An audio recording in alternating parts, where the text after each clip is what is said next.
अम्मा बाद अस्तगफिरुल्लाह ली व लकुम। તમામ તારીફ અને હમદો સના ઈ પાક પરવરદિગાર માટે કે જે આલમીનનો પાલનહાર છે, જે રહેમાન અને રહીમ છે, જે કયામતના દિવસનો માલિક છે. ખુદાએ અમો તારી જ ઇબાદત કરીએ છીએ અને તારી પાસેથી જ મદદ માંગીએ છીએ.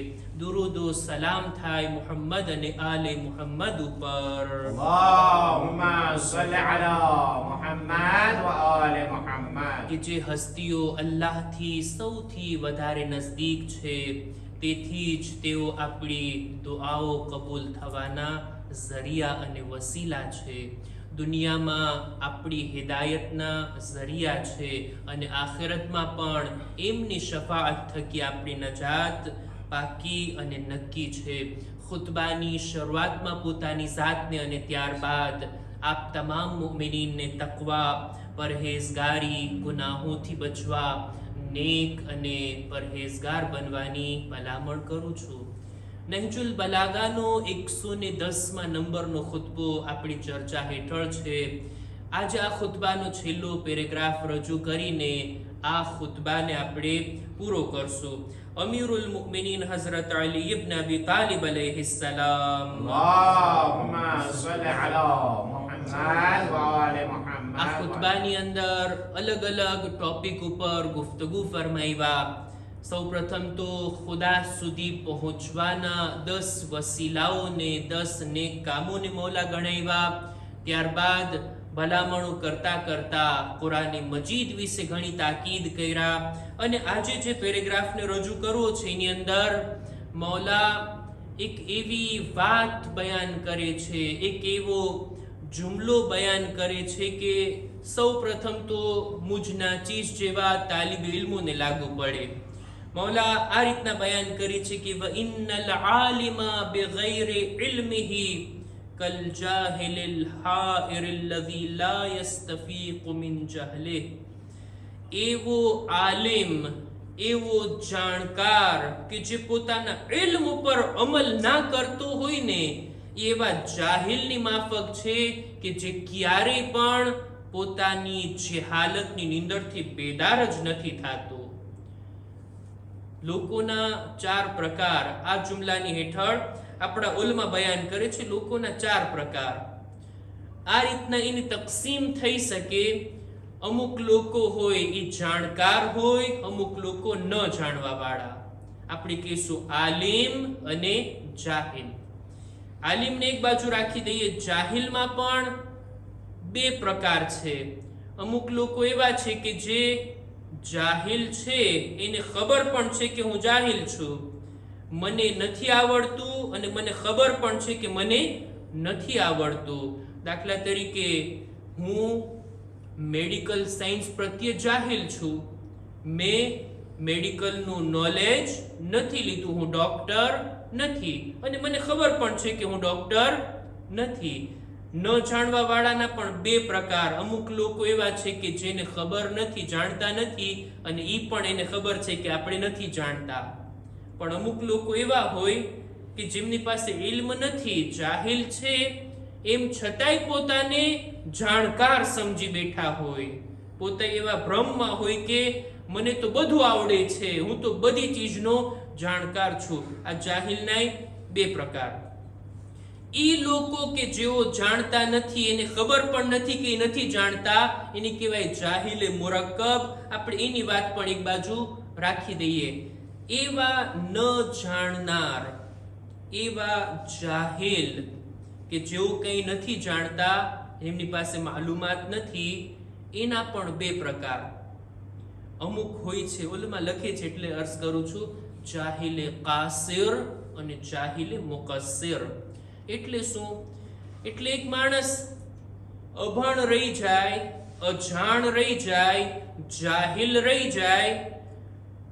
એનું રીઝન એ છે કે એની પાસે ઇલ્મ મેળવવાના કોઈ સાધનો નહોતા. દાખલા તરીકે એક ગરીબ દેશના એક ગામડાની અંદર દૂર દૂર જંગલમાં કોઈનો જન્મ થાય, ત્યાં જ એનું બાળપણ પસાર થાય, ત્યાં જ એની જવાની પૂરી થાય, ત્યાં જ એ બુઝુર્ગ થઈ જાય, બૂઢો થઈ જાય, ઉંમરના છેલ્લા ભાગમાં પહોંચી ગયો.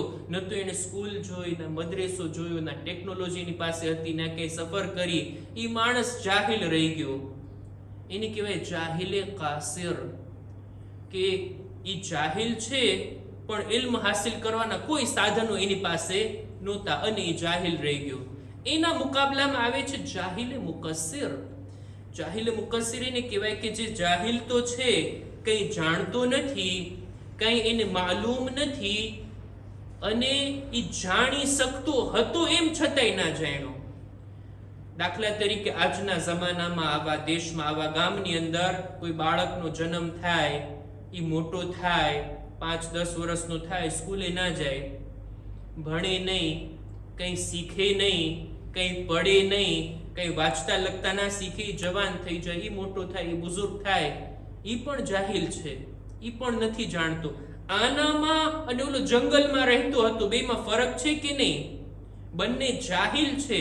પેલા પાસે શીખવાના કોઈ સાધનો ના હતા, આની પાસે તો બધું છે, બધું જાણી શકે છે, બધું શીખી શકે છે, પણ તોય આળસથી, સુસ્તીથી, ગફલતમાં રહી ગયો અને ના શીખો જાણી જોઈને. આ જાહિલે કાસિર અને જાહિલે મુકસ્સિર, આ બધા 4 પ્રકારો આપણે જે બયાન કર્યા કે આલિમ, જાહિલે કાસિર, જાહિલે મુકસ્સિર અને જાહિલે મુરક્કબ, આ બધાના હિસાબ ખુદાની બારગાહમાં એક સરખા નથી.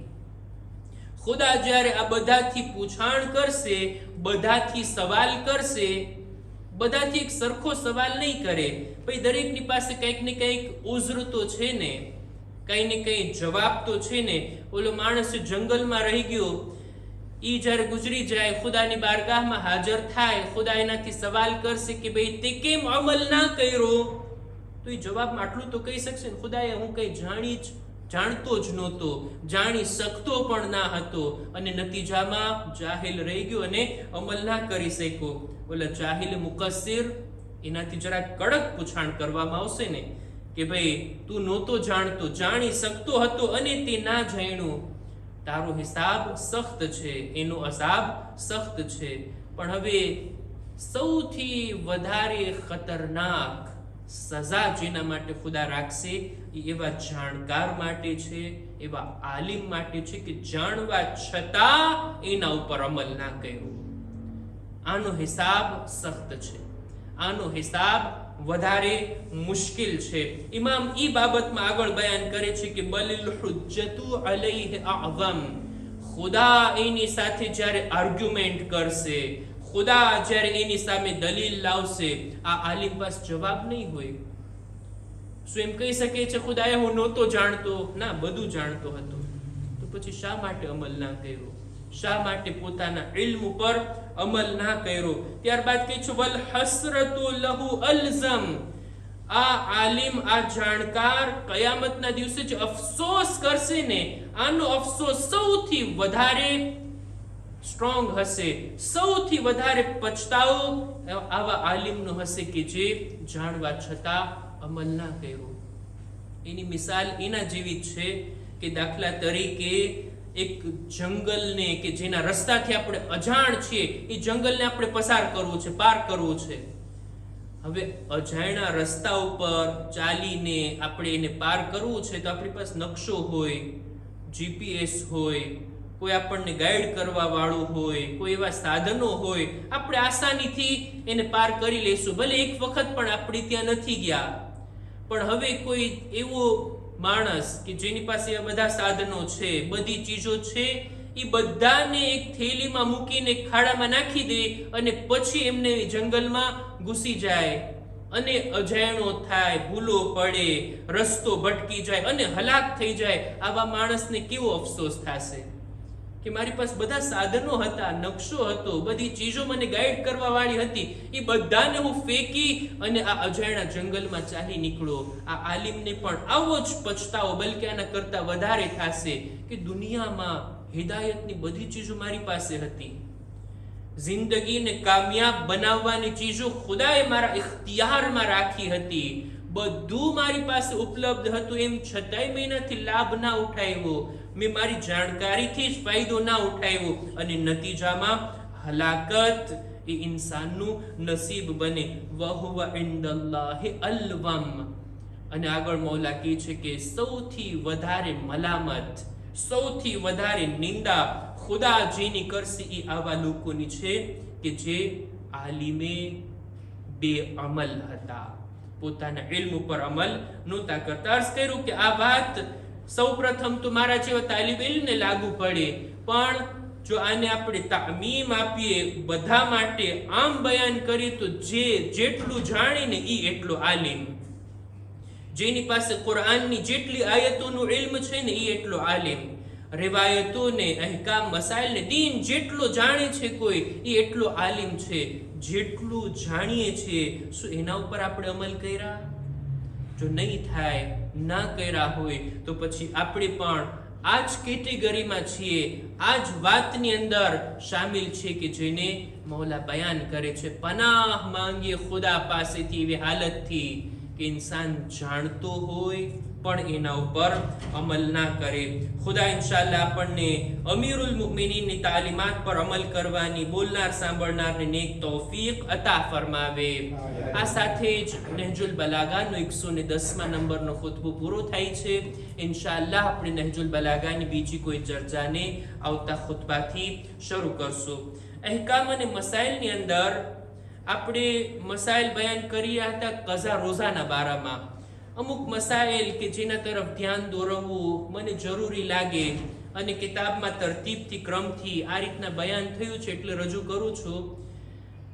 એવા બુઝુર્ગો, બુઝુર્ગ મર્દ કે બુઝુર્ગ औरत, એવા ઝઈફ, એવા મોટી ઉંમરના પર્સન આજે કે જેઓ બુઢાપાના કારણે રોઝા ન રાખી શકતા હોય, એ લોકોની બે હાલત. યા તો રોઝા રાખવા એના માટે ઇમ્પોસિબલ હોય, અશક્ય હોય કે રોઝા રાખી જ ના શકે, એટલા બુઢા થઈ ગયા છે કે રોઝા જો આપણે પરાણે રખાવીએ ને તો ગુજરી જાય, રોઝો પૂરો ના કરી શકે. જો એટલા બુઝુર્ગ થઈ ગયા હોય તો એવા લોકો ઉપર રોઝા વાજિબ નથી, એ લોકો રોઝા નહીં રાખે, એમના ઉપર વાજિબ નથી. અમુક બુઢા લોકો, અમુક બુઝુર્ગોને વડીલો એવી હાલતમાં હોય કે રોઝા રાખવા એના માટે ઇમ્પોસિબલ તો નથી પણ રાખી શકે, પણ બહુ સખ્તીથી પૂરા કરી શકે, બહુ સખ્તી, બહુ તકલીફ પડે ને રોઝા રાખવામાં, એવી તકલીફ કે જે સામાન્ય રીતે સહન ના થતી હોય, એવા લોકો ઉપર પણ રોઝા વાજિબ નથી. ફરક એ છે કે આ બીજા ગ્રુપના લોકો, એવા બુઝુર્ગો કે જેઓ ને માટે રોઝા રાખવા ખૂબ સખ્ત છે, એ લોકો માટે હુકમ છે કે તેઓ એક રોઝાના બદલે એક મુદ તામ એટલે 750 ગ્રામ અનાજ ફકીરને આપે, એક રોઝાના બદલે. આવા બુઝુર્ગો માટે આ હુકમ છે. 30 રોઝા જો ના રાખી શક્યા તો એ 30 ફકીરોને 750 ગ્રામ અનાજ બધાને આપશે. હવે ક્યારેક એવું બને વરસની અંદર જ્યારે દિવસો નાના હોય, ઠંડીની સિઝન આવે, ત્યારે આ બુઝુર્ગ અને આ વડીલની તબિયત જરાક સારી થઈ જાય, તંદુરસ્તી આવી જાય, અને જો રોઝા રાખી શકતા હોય તો એહતિયાત મુસ્તહબ છે કે એ લોકો એની કઝા કરે અને રોઝા રાખે. ખુદા ઇન્શાઅલ્લાહ આપણા વડીલોને સલામત રાખે અને તંદુરસ્તીની સાથે લાંબી આયુષ્ય અતા કરે. બીજા પણ અમુક મસાઇલ છે કે જેને ઇન્શાઅલ્લાહ આપણે આવતા ખુતબામાં અર્ઝ કરશું. ખુદાની બારગાહમાં દુઆ ગુજારીએ, પરવરદિગારા અમારા મા બાપના ગુનાહોને બક્ષી આપ, અમારી ઔલાદને નેક તૌફીક અતા કર. ખુદાયા દરેક મુમિનીન મુમિનાતની જાન, માલ, ઇઝ્ઝત, આબરૂની હિફાજત ફરમા. जो बीमार छे शिफा ने तंदुरुस्ती अता कर. जमाना इमामना ज़ुहूर में ताजील फरमा.